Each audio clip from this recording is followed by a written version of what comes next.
Gotta love technology. Last night I was up really late watching my son's little icon on Google Maps descend into the US Midwest as he's making his way down to Austin, Texas for an incredible job opportunity. We're not going to talk about that, whether it's a great thing to be in the US right now or not. That's not what this video is about. This is just about how cool it is to see your kids leaving the nest. And I have to say, although I'm super sad, I'm watching his progress and realizing that this guy is going to be a man soon enough. And I want to tie that into real estate because I had a conversation with him and his girlfriend and a friend group about a week and a half ago. And I thought it was really interesting and I thought I would share it with you. These kids, these Gen X's, Gen Zs, have no intention, no desire to want to ever buy a home. And it really had me as a real estate professional super disappointed in my own kids whose education has been funded, their university education has been funded by a lot of our good investment choices up to this point. So they're not having to pay for university because the wheels we put in motion have paid great dividends. And so university for our kids has been taken care of. If I can take one load off my back or their back, I am so happy to do it because my parents weren't able to do the same for us. So that being said, when the topic of, I can't wait till you're in your new home and would you live close to your mom so I could actually enjoy seeing you and one day enjoy spending time with my grandkids, my kids were like, we're never going to be able to buy a home. And I looked at them and I said, absolutely, your mother is a realtor and I'm going to make sure that you actually can get in the market when you're ready to take on a mortgage payment. And I'm going to make sure that you actually have options that I wasn't able to have. And why I say that is that may work for my family and it may not work for other families, but it's time that we talk about why millennials and Gen Zs and Gen Xers are not at all interested, almost allergic to the idea of buying a home, whether it's a condo or a home. And let's get real, let's talk about the things that they're doing instead of that, like putting money into the stock market or putting money into their retirement savings or their TFSAs. They're not interested in real estate. And honestly, as an outsider sitting in, can you blame them? Number one, it's super expensive right now. So this idea of how they're going to be able to carry it because the rates are higher than they used to be, how they're going to be able to service their debt and their car payment and their cell phone bill and their Uber Eats bill. How's that going to actually happen? And the second thing is, most of them are struggling with the idea of where the heck the down payment is going to come from, which we're going to go into later. But mostly it's, if you want to live anywhere that's close to the city in a vibrant part of town, they feel like the prices are still way too high and affordability is actually not possible for them. So there's three challenges. It's the down payment, it's the carrying cost, and where am I going to live? Because I sure as hell can't live where I want to live. So three biggest challenges that I see in that demographic. So let's talk about each of them and start a dialogue here. And I would be so happy if you would comment down below if you're the parent of a millennial or a Gen X or a Gen Z and you've got suggestions or you've got some stuff that you're doing that's super cool that you could share so that the community here can actually benefit from what you're doing and perhaps adopt it in their own families. So the first thing is carrying costs. We look at rent and the market for the rental rates right now in 2026, they are continuing to descend. We've started to see rental rates sort of slide downwards for the last couple of years and they continue to come down. So if you're a millennial or if you're a Gen Z or an Xer, why would you actually want to own something that's going to cost you another $1,000 or $1,500 on the month when rental rates are so good and you don't have to own anything? So my answer to that is that opportunity to buy something is actually for savings. And as a parent of a child who's 21 years old and a 20-year-old, I gotta say, I kind of like this for saving stuff. Why do I say that? Because the money that's growing in their bank accounts or in their TFSAs or in their RSP accounts, that's not something that they're going to have benefit from in the next 3 to 5 years in the same way capital growth from real estate could derive.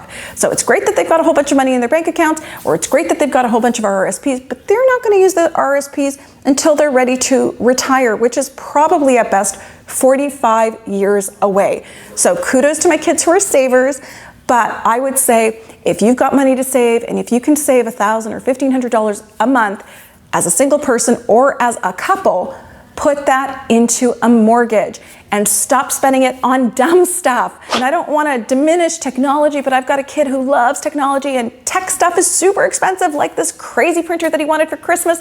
$1,500 for a printer, for a 3D printer. Yes, he loves it. Yes, it's super cool. But is that where their extra cash is going to go to for stuff like that? Because it's not going to travel because they've not got the travel bug quite yet, but it's going to things, or it's going to eating out, or it's going to hanging out with friends, and it's going out the door. As a parent, as someone who has had to clamp down, tighten up to be able to make investment moves, good ones, it's about cutting the spending. And I see no better way than them being forced into a mortgage. And I know some of my clients who have helped their children buy could not agree more. It's not about handcuffing your clients. It's about forcing them to get really tight and very strategic with their savings every single month. So the first challenge young people seem to be having is carrying costs. Like, life is super expensive. I hear you, I feel you, I understand all of that. But what would you be able to cut out to be able to make it work? Like, can you cut off cable? Can you cut off extra spending? Could you cut off your Uber Eats? Could you cut off or minimize your Instacart or your nails and your hair? I was on a retirees page the other day on Facebook, and it was incredible to me. I was reading a whole bunch of chatter about people saying 5 years before retiring, here are the things that I am cutting out. And it was listed 10 things that this is seniors who had established, had worked their entire life to be able to get to the point that they wanted to retire, that they were cutting 5 years before retirement. And I sat back and I read this and I was blown away. Reducing hair cutting. So not going to the $600 coloring or highlighting or haircut, and not doing the every 3 weeks $95 or $125 mani-pedi. So I know I'm talking about retirees in this scenario, but I have to say, if people who are looking to have an incredible retirement are tightening up in the last 5 years before their retirement to make sure they have an epic retirement where they can absolutely enjoy, the reality is they're nipping and tucking in areas where you're not going to have immediate pain. If you decide to skip the manicure and do your own nails, I know for some of you watching this who love to get your nails done, that's going to be painful, and maybe that's not what you're going to do. But for a lot of the young people, it's simply tracking all your expenses, looking at your budget, and not just looking at it as a point in time today, but tracking your expenses every single month for at least 6 months to a year to go, where am I bleeding cash? You can do an analysis and you can figure out where your extra saving is going that's not actually giving you any real substantial benefit. And I got to tell you, that's usually where young professionals will find the extra cash to cover the mortgage payment. Your grandparents or your parents probably did not have the same disposable cash that we seem to be making a standard for our day-to-day now. They were not spending $120 on manicures and pedicures or going to the mall or online shopping the way some of you are carrying on. So I would say track your expenses, figuring out where you can nip and tuck to actually get real, to be able to invest in yourself and in your future by getting into real estate. The other reality is, for some of you who are like, I'll never be able to buy a home, the reality is you can start with a condo. Lower taxes because it's a much smaller property. You don't own a bunch of land, so you are sharing in a property that is a vertical living condo. And you might have an amazing gym that allows you to drop your gym pass. So your gym membership may go away. You might not actually go to yoga as much because you've got a yoga studio in your building. There might be a pet wash, so you could actually wash your dog there instead of paying to take your dog to the PetSmart Pet Wash. Whatever it is, there are ways to cut. And the reality is, when young people say to me, I don't really want to live in a condo, this is the reality we're sitting in. They're one of the best investments that you can pick up right now, the cheapest investments, not best but the reality is picking up a condo right now is one of the cheapest entry points for young people, and they make good sense, because if you are not looking to build a family, have babies, need to be in a suburban home with 2-car garage, etc., then a condominium is probably the best option for you. So instead of being paralyzed by the thought of maintenance fees, we need to think about this in other ways. If I go into this condominium, I don't have any indoor work or outdoor work, so my maintenance for a home goes way down. You may be able to get a condo in a location that you like based on the price point. And the reality is your taxes will be much less than if you were looking at an entry point home, for example. And homes just cost way more money to maintain than condominiums do. So I would say take the set off on the monthly maintenance fees and look at the benefits that you're going to derive and start to make some cuts.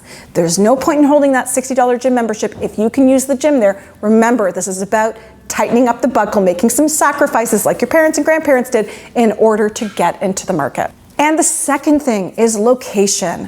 One of the reasons that a lot of young people, I feel, particularly with my own family, my kids and my kids' social circles, is they don't want to end up in the boonies. So when I bought my first house, I ended up going from Toronto to the boonies, to Oak Ridges, which was back then known as the boonies.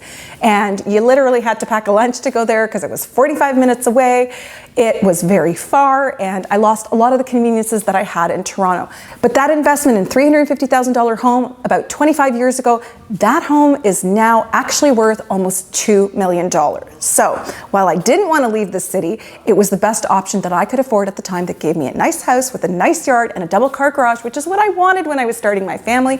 That house has multiplied 6 times and then some. And even at the height, it was probably more than that. So we could sit here and say, I don't want to go the distance, but the reality is if you don't have a family and young kids, where is the pain point? Is it an extra 30 minutes to get to the office on the GO train? The reality is it takes us almost an hour to get anywhere in the city today on a bad day. So what are we complaining about? Let's get real here. The extra 30 minutes to be able to get into affordable housing, to be able to start to pay down a mortgage and build equity and capital growth is worth it. Some of you may not want to go live in Etobicoke because you want to be in King West, but you may be able to afford Etobicoke, and in 5 years or 4 years, you may be able to consider coming back to King West or going to Leslieville.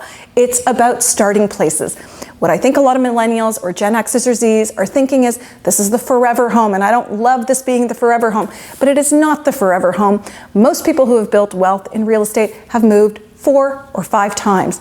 And so they have moved strategically, they've made great equity, and they have bought up or sized up each time along the way till they can eventually either downsize and be living mortgage free or have aggressively paid down their mortgage because they've cut out all BS spending and they are living mortgage free at 40 or 50 or 60 years old. Remember, you are not comparing yourself to the Joneses. This is not about you versus your friend at work or your boss at work. This is about you versus you, what you're capable of doing. And I gotta say, when you start getting really nitty-gritty into the finances and start saving and cutting expenses, it's a wonderful feeling to see cash left over in the bank account at the end of every month. The third and the biggest challenge that millennials and Gen Zs, Gen Xers are seeing is simply put the down payment. The down payment. Yes, this is what everyone is struggling with right now. The world, the city, everything, breathing apparently has become more expensive. We know that. We know that coming out of the peak of COVID and sort of normalizing, everything's become more expensive. Groceries, tissue paper, paper towels, cereal, milk, eggs, whatever. Even vegetarian supplements or vegan things that I like to eat have become almost double the price that they used to be. And I'm going to tell you, I understand that. I'm not immune to that. I am super aware of what life is like. And this video is not, I'm not trying to be tone deaf here. I get it. Life's expensive. But here's what I think is super important that a lot of families are doing, but I'm going to say not enough families are doing enough of. And that is helping your kids get into the market. Let's let that sink in for a moment. Some of you, you're going to bail on this video right now because you don't want to be told what to do with your money. And I'm not here to tell you what to do with your money, but I'm here to get you to think a little bit differently about helping and lending a hand or a leg up to your kids to be able to get into the market. I've seen a lot of different things over the years in real estate, but one thing I've seen that's absolutely beautiful is when parents can either match the down payment that their kids have. So say your kid has $75,000 or $50,000 or $30,000 down payment sitting in their savings account, and you can either match, top up, and assist with closing costs, or you can gift them the down payment. I am not a super big fan of gifting a down payment. I think your kids need to have some skin in the game, or your kids and their partners need to have a little bit of skin in the game, and they have to be able to show you that they have been able to have some savings. Because otherwise we hand over a couple $100,000 or we hand over $100,000 or $50,000, and the next thing you know, the kids have bought a house, and now they're putting in a pool with the money that you gifted them, and that was not the intention. You wanted them to get into that home and have forced savings, and perhaps you can help them along the way, or maybe this is just a one-time investment in their future. There are a lot of different ways to give gifts, and I would say that if you are gifting to your children or you are lending to your children, you probably want to get a lawyer involved to be able to give you good, sound advice as parents. Sometimes there's a cohab agreement that happens. Sometimes there is a loan agreement that happens. Sometimes parents will actually register a mortgage, and there is no wrong way to do this. I am not going to tell you how we do it, because how we do it is not going to have bearing on how you actually want to give it. This is about your comfort level, your family, and your kids' family structure, and you've got to do what feels good and right to you. But I would say it would be really unwise to go ahead and give the gift or help them out without getting some sort of basic legal advice from a family lawyer or a real estate lawyer. So start there, get some information going, and I would have some family discussions around expectations. If it is a loan, set the expectations for repayment up front.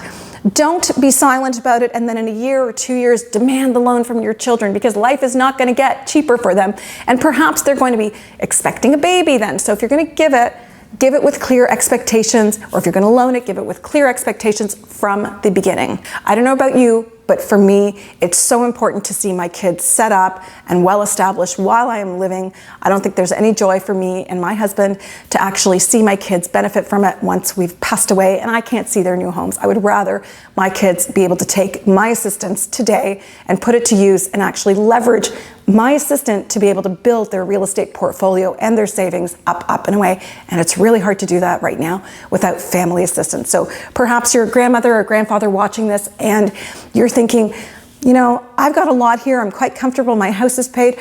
Perhaps I can loan one of my grandkids some money to help them get into the market. Again, get some legal advice and make sure that you do it properly and I would say fairly.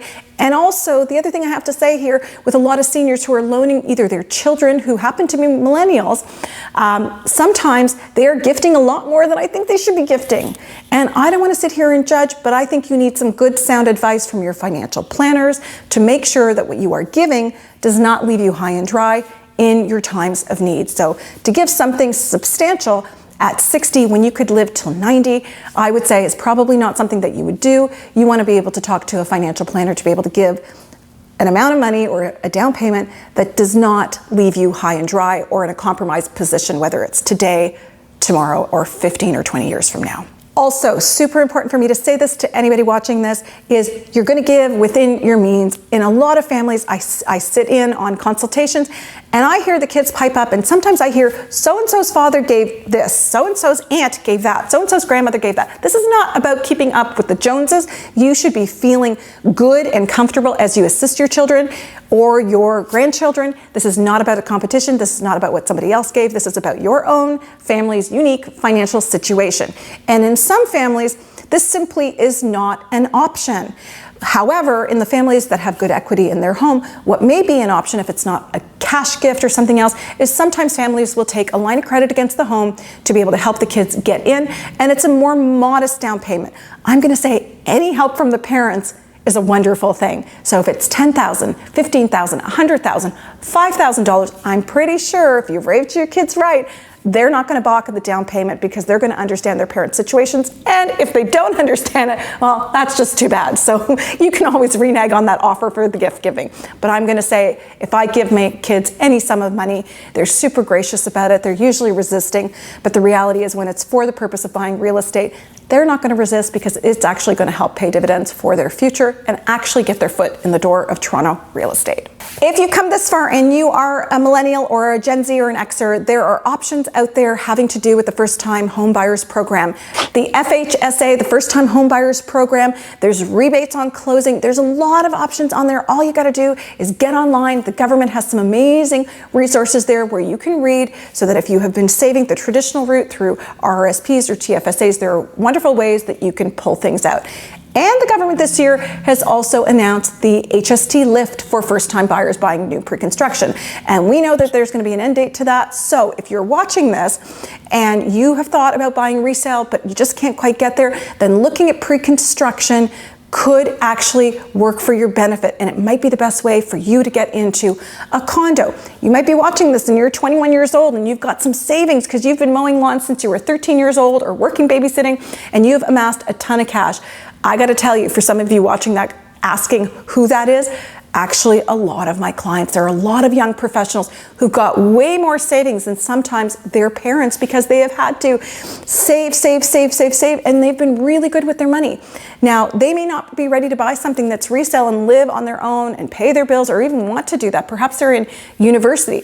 Pre-construction may be a good option with potentially a co-signer. So there's lots of things to think about. We're going to post some resources down below, but I'm going to say, you should probably save this video and watch it back again. And if you're going to approach your parents, I would say calling a family meeting for something like this. If my kids came to me to ask for help before I offered it, this would not make for uncomfortable conversations if I was in a position to help my kids.